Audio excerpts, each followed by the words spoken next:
Vamos a estudiar cómo aplicar el método de longitud de arco para la resolución de problemas en los que hay presente algún tipo de inestabilidad estructural.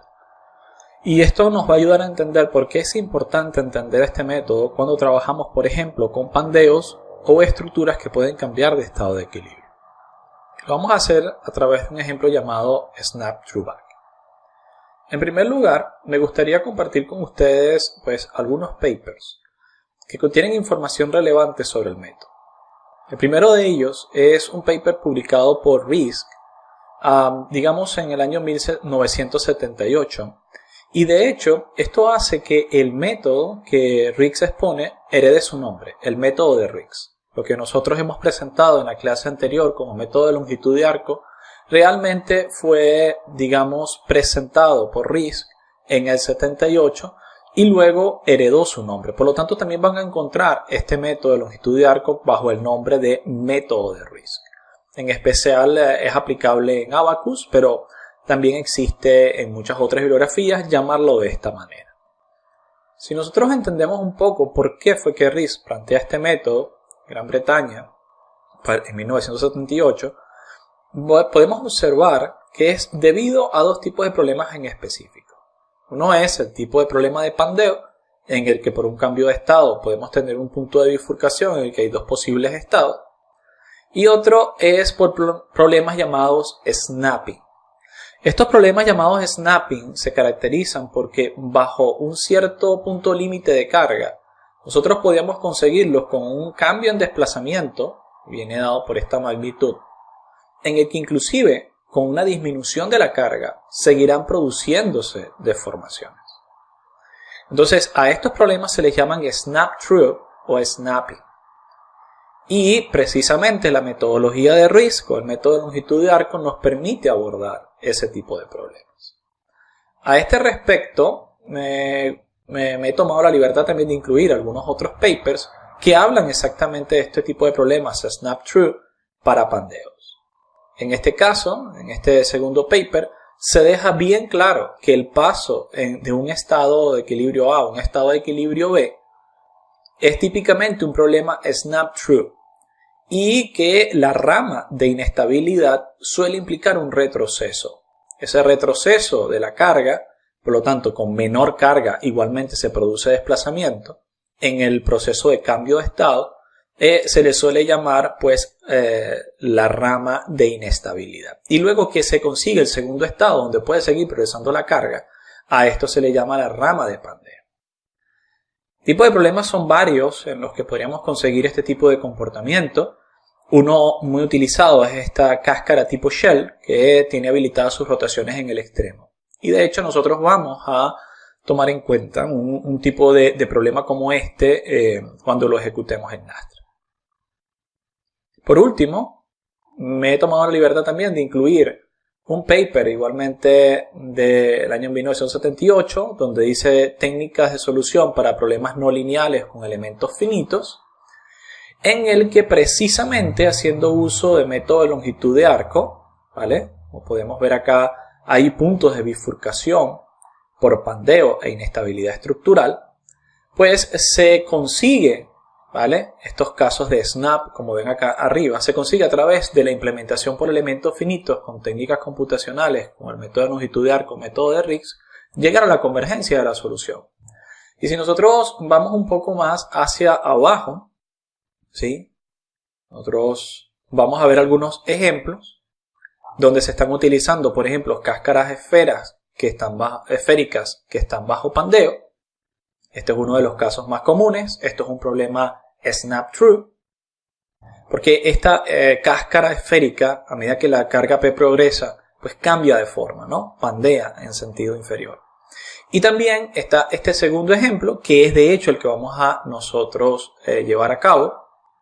En este segundo ejemplo vamos a copiar las características y ustedes pueden ver que aquí no solamente hay un problema snap through, que podría verse, digamos, de acá a acá, sino que esto es un problema snap through back. O sea, hay un snap por el cambio de estado, pero también hay un retroceso que puede verse en este punto, ¿sí? Entonces, acá podemos ver que esto está tomando esta dirección, inclusive en el cambio de la deformada. Y esto es producido porque realmente, luego que ya ha cambiado prácticamente de forma, digamos que está más o menos por este sector, aún sin ninguna aplicación de la carga, uno podría conseguir desplazamientos. E inclusive, eso es lo que genera que noten que en este sector la factorización de la carga es negativa. Es porque él solo, sin necesidad de una carga externa, está produciendo la deformación. De hecho, para detenerla y generar el estado de equilibrio habría que aplicar una fuerza en dirección superior.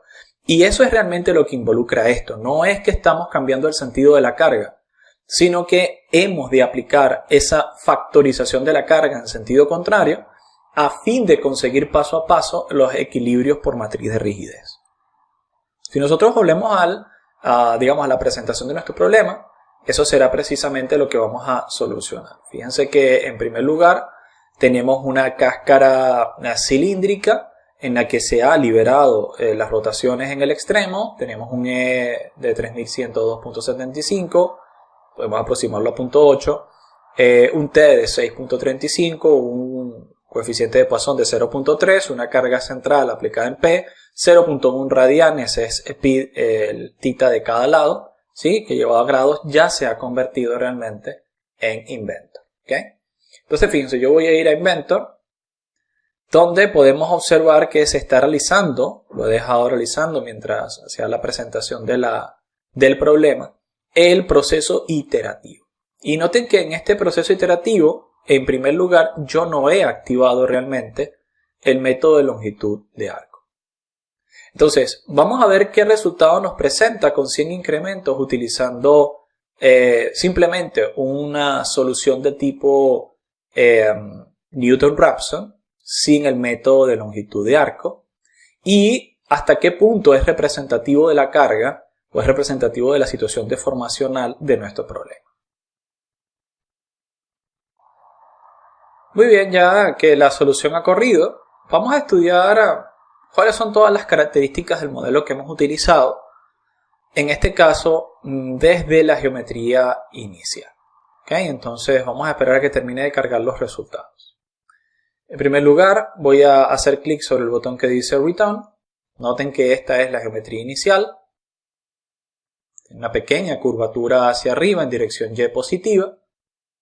Si nosotros vamos a la idealización, acá se está utilizando una lámina de 6.35 milímetros de espesor en todas estas caras y se ha aplicado una subdivisión de las caras para poder conseguir el punto central, ¿no? Para la aplicación de la carga. Además se está aplicando un material llamado material Snap Through. Vamos a ver la característica del material. Es precisamente pues, el que estaba en el paper, 3102.75.8, en el módulo de Young, el coeficiente de Poisson de 0.3. Acá realmente la no linealidad no va a venir por el material. Acá no estamos utilizando material no lineal. La no linealidad viene por el cambio de estado. Además de eso, en la configuración no lineal, como ya mencionamos, se están utilizando 100 incrementos y resultados intermedios. Por ahora no se está utilizando longitud de arco. La carga es una carga de 1000 newtons aplicada en dirección Y negativa, como pueden ver justo en el punto central. Y las restricciones incluyen los bordes en los que, en estas aristas de borde, pues se ha liberado únicamente la rotación en dirección Z. Si nosotros vamos a la configuración de mallado, hemos creado un mallado para agilizar un poco el proceso de cálculo. No vamos a utilizar elementos de orden superior, elemento lineal con un mallado de 30 milímetros, más que suficiente, garantizando un mallado continuo, ¿no? No va a ser que estas superficies resulten por separado, ¿no? Un mallado continuo. Y claro, acabamos de ver la deformada. Pero bueno, en estos casos en los que estamos aplicando la carga de forma paulatina, escalada, subescalada, por subpasos, algo que puede ayudarnos a ver mejor lo que está ocurriendo es, en lugar de solamente presentar los resultados, es utilizar un ploteo, un gráfico. Fíjense, si yo hago clic donde dice XY plot, doble clic, él me va a permitir generar pues gráficos. Por ejemplo, yo quería ver el gráfico de punto central en el que me muestre los desplazamientos versus la fuerza. Noten que en el eje X estoy colocando el incremento de carga, y en el eje Y estoy colocando los desplazamientos. Asimismo, acá me permite seleccionar nodos específicos, y noten que aquí la opción de ploteo me está diciendo que es por nodo. Nodos específicos en los que yo quiero obtener la información. Yo le voy a decir, mira, obtengo un nodo que es exactamente este que está acá. Al hacer clic, noten cómo se actualiza y, bueno, inclusive si me acerco un poco verán que se ha resaltado en amarillo, ¿vale? No es tan visible, pero ha tomado el identificador de dicho nodo. Entonces yo le voy a decir acá, agrega la curva. ¿Vale? Y vamos a guardarlo. Noten que esto lo deja por acá. Ahora fíjense, si yo muestro estos desplazamientos, voy a cambiar en forma de ploteo a la línea scatter. Es decir, que no me muestre la línea, sino solamente los puntos calculados. Y fíjense qué es lo que está pasando, que es exactamente lo que esperaríamos en un problema snap true, solo que aquí están invertidas la X y la Y.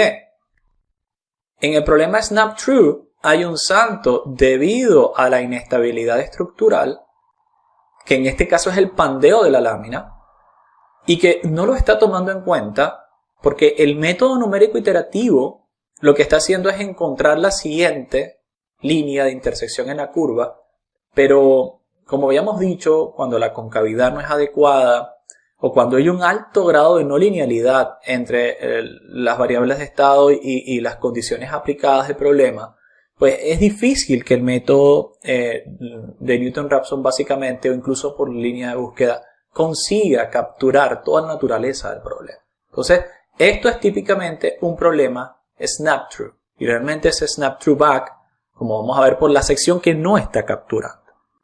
Entonces, ¿qué vamos a hacer a continuación? Pues muy sencillo.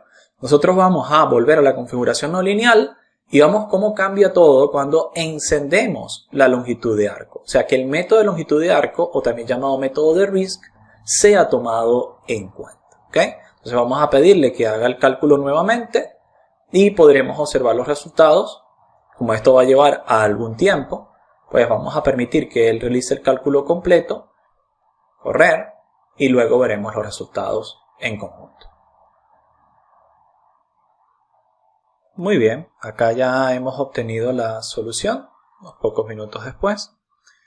Y vamos a empezar a estudiar cuál fue el efecto que se produjo. ¿Ok? Nuevamente, en este caso nosotros podríamos ir directamente al estado deformacional y verlo, ¿no?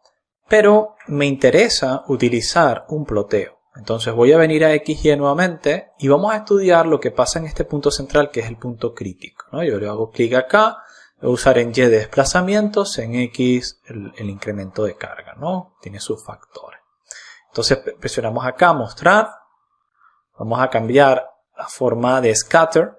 ¿Por qué es importante cambiar en forma de scatter? Bueno, la razón es que debido a que esto que está en la parte inferior es el factor de escala y que ese factor de escala por motivo de determinación de la rigidez tangente inclusive en algunos puntos tiene valores negativos, entonces realmente él no sabe identificar el algoritmo qué ocurrió primero que otro, sino que simplemente hace una línea que los une todos subsecuentemente. Entonces es mejor simplemente utilizar más bien scatter para darnos cuenta de que aquí se ve muy claramente cuál es el desarrollo de la función, ¿no?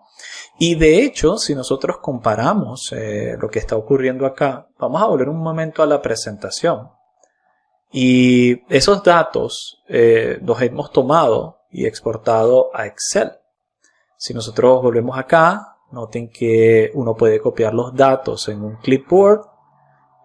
Inclusive podemos mostrar la rejilla para mejorar un poco el gráfico, pero si ustedes copian los datos en un clipboard y lo procesan en Excel, pues prácticamente pueden obtener un gráfico un poco más estilizado, ¿no? Y acá se puede ver claramente, ¿no?, que la solución es la que precisamente dio el estudio de los papers que les hemos brindado. Es importante poder hacer este tipo de análisis porque nos brinda, en primer lugar, obviamente un entendimiento del fenómeno subyacente, que es un fenómeno snap true back. También nos ayuda a través del paper a estar más seguros de nuestro propio análisis porque hemos conseguido los resultados del paper. O sea, ustedes pueden ver prácticamente la curva es exactamente la misma. Puede cambiar un poco, pero la curva es exactamente la misma, ¿no? En el punto de 0,60 es donde más o menos se está haciendo la reversión de la carga. En punto 0,4 es donde más o menos vuelve a ser el segundo estado de equilibrio. Punto 25 es donde ya volvemos a tener una carga positiva y bueno, se continúa hasta el 100% de aplicación de la carga, ¿vale? Totalmente adecuado. Bien, ahora vamos a repetir este mismo análisis, pero en este caso vamos a hacerlo dentro de ANSYS. Pues bien, ahora nos encontramos dentro de ANSYS. Y fíjense que realmente se ha hecho la misma configuración. Si nosotros acá, en primer lugar, observamos los materiales. Esto es un material de 3102.8 aproximadamente megapascales, 0.3 de coeficiente de Poisson. En este caso las láminas se han hecho de tipo shell y se le ha incluido un thickness de 6.35 asignándole el material de la placa, ¿sí? Las condiciones de borde, bueno, en primer lugar establecimos unos desplazamientos que, bueno, obligan a que esto esté totalmente restringido en movimientos, pero luego también aplicamos un fixed rotation que nos permite liberar ciertos grados de libertad de rotación, ¿no? Entonces, estamos cancelando la rotación alrededor de Y y de X, pero sí que se permite alrededor del eje Z. Igualmente se ha aplicado una fuerza acá en el sentido central. De más está decir que esta geometría fue importada desde Inventor, luego fue procesada en SpaceClaim y se garantizó que la topología era compartida. ¿Ok? Permítame cambiar este valor a -1000 y veamos qué ocurre cuando nosotros hacemos el cálculo. Vamos a decirle acá solucionar. Obviamente deberíamos esperar a que ocurra algún error, ¿no? Acá hay algunas advertencias que ya entendemos bien por qué ocurren. Pero fíjense, muy bien. Acá ya se produjo la solución final. Fíjense que aquí nos está dando la solución final. Pero si pueden observarlo, hay un pequeño salto de la deformación, ¿no? Entonces nosotros de repente, no sé si lo notan, de repente hay un cambio en la deformación, ¿vale? Pero que realmente esto es producto del escalado. Acá hemos generado un gráfico que nos muestra que él está haciendo un salto y se está comiendo, aunque esto lo está haciendo escalado linealmente, él se está comiendo una buena porción del modelado, ¿sí? Esta parte de la curva se la come totalmente. Entonces no es la idea, ¿verdad? Queremos más bien garantizar que esto se produzca de manera adecuada. Entonces no está capturando el problema que nosotros queremos que capture. Él nos muestra como si la deformada fuese bastante suave, pero es que realmente lo que está haciendo es una interpolación lineal entre dos puntos de deformación, pero no está capturando la naturaleza de la deformada. Ahora bien, ¿cómo podemos entonces activar? Porque obviamente esto es producto de utilizar el método de Newton-Raphson sin el método de longitud de arco, ¿vale? Entonces, ¿cómo podemos hacerlo? En primer lugar, vamos a cambiar un poco las configuraciones de subpasos. Por ejemplo, acá donde dice Auto Time Steeping, yo voy a pedirle que por favor encienda el Auto Time Steeping y que genere un total de 100 subpasos. 100 subpasos. Vamos a colocar acá 100. Acá vamos a colocar 100. Mínimo y máximo 100 y inicial 100. ¿Qué quiere decir? Quiero que use exactamente 100 subpasos, que fue justamente lo que configuramos en Nastra, ¿no? Para tratar de obtener una solución parecida. Nuevamente yo le puedo dar acá resolver y probablemente esto me incluye un error. ¿Por qué? Porque cuando yo disminuyo el subpaso, él se da cuenta, antes no me había dado cuenta porque estaba haciendo saltos muy largos, pero ahora que mis saltos son más cortos, acá pasa algo. No sé qué está pasando. Fíjense que da un error. ¿Y cuál es el error que da? Bueno, que él empieza a hacer la aplicación de la carga y como nosotros sabemos, acercándose al 0.6, empieza a ver, esta deformada está incorrecta. ¿Sí me entienden? Fíjense que acá, él de hecho lo hace de esa manera. Él empieza a cargar y de repente hay un error. No sabe qué es lo que está ocurriendo. ¿Ok? Claro, como habíamos mencionado, al no incluir suficiente cantidad de subpasos, él estaba asumiendo que esa gran porción del modelado que él no había incluido era lineal, era una aproximación lineal, pero realmente se está comiendo una buena parte. Y ahora que estamos haciendo los pasos más seguidos, él puede darse cuenta de que, no era aquí donde tenía que haber llegado, ahí pasó algo en el medio. Ahora, pero ¿cómo podemos activar la longitud de arco? No se puede activar en el caso de ANSYS, no se puede activar con una opción gráfica, sino que hay que utilizar lo que se conoce como lenguaje APDL. ¿Okay? El lenguaje APDL es el lenguaje base para programación sobre ANSYS y nos permite lanzar instrucciones, así como existe el lenguaje de Nastran. ¿Okay? Y podemos lanzar instrucciones directamente sobre Nastran. Pues bien, si queremos utilizar el método de longitud de arco para nuestro cálculo, necesitamos incluir un comando APDL. Y ese tipo de comandos ustedes lo pueden hacer clic derecho sobre estático estructural, insertar, y noten que aquí dice comando, ¿vale?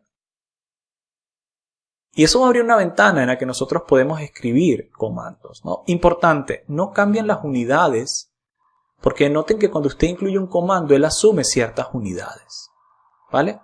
Y en el caso de ANSYS APDL, el lenguaje, utiliza un sistema de unidades consistentes. Tal cual como habíamos visto cuando programamos elementos finitos, las unidades deberían ser consistentes, ¿sí? Lo que usted entra sale. Y lo mismo pasa en Abacus, ¿sí? Sigue siendo consistente. Pues bien, cuando usted utiliza parte de ese código, como que se está enfrentando al código original de ANSYS, también deben ser unidades consistentes. Así que si usted va a incluir un comando, él hereda las unidades que están activas en ese momento. Si se le ocurre cambiar las unidades después, puede darle un problema. Entonces, tenga cuidado con eso, ¿no? Siempre que vaya a incluir un comando, debe cerrar el cambio de las unidades, porque si no, se va a producir un problema de incompatibilidad. Ahora, acá en este comando, yo puedo escribir diversas opciones. Por ejemplo, yo voy a escribir arc. Y noten que aparece una serie de ayudas, ¿sí? De diversos comandos que yo puedo incluir, ¿no? Y el que yo quiero incluir es el llamado arclen, ¿sí? Que de hecho, si yo incluyo una coma, él me dice el siguiente parámetro de ese comando, ¿sí? Que la clave sería on. Simplemente con este comando arclen on, es decir, longitud de arco activa, él va a utilizar el método de RISC, el método de longitud de arco, para hacer el seguimiento de la deformada. Entonces vamos a ver cómo hacerlo. Voy a solucionar por acá. Vamos a pedirle que solucione ahora de esta manera. Si nosotros nos vamos a Solution Information, buscamos acá convergencia por fuerza, vamos a poder ver cómo iterativamente él empieza a incrementar la carga hasta el 60%, luego se da cuenta que aquí pasó algo, retrocede y luego vuelve a aplicar la carga. Algo muy interesante es que en el caso de ANSYS la solución es muy rápida. ¿Sí? Con la configuración por defecto, la solución de ANSYS es sumamente rápida. Y bueno, nuevamente aquí vamos a tener una deformada que podríamos utilizar, ¿no? Pero vamos a cambiar un poco esto. Yo voy a eliminar este chart y les voy a mostrar cómo hacer un chart o gráfico, así mismo como lo hicimos en ANSYS, en Nastran, ¿no? Entonces, fíjense, me voy a ubicar en la sección de soluciones y voy a buscar acá en chart, crear un chart. Pero antes de poder crearlo, el chart va a tomar como entrada las opciones que yo tenga acá definidas, ¿no? Acá, por ejemplo, está la deformada completa, ¿cierto? Y si ustedes observan, yo voy a darle play y él, oye, parece que hace un salto, ¿eh? ¿Sí lo ven? De repente hace un salto. ¿Pero por qué es eso? Eso ocurre porque la manera en la que se está ploteando es en función del tiempo. Pero si yo lo hago en función de cada punto calculado, es muy distinto. Fíjense cómo él cambia. Y de hecho aquí puedo aumentar el tiempo para que ustedes lo vean en 10 segundos. ¿Ok?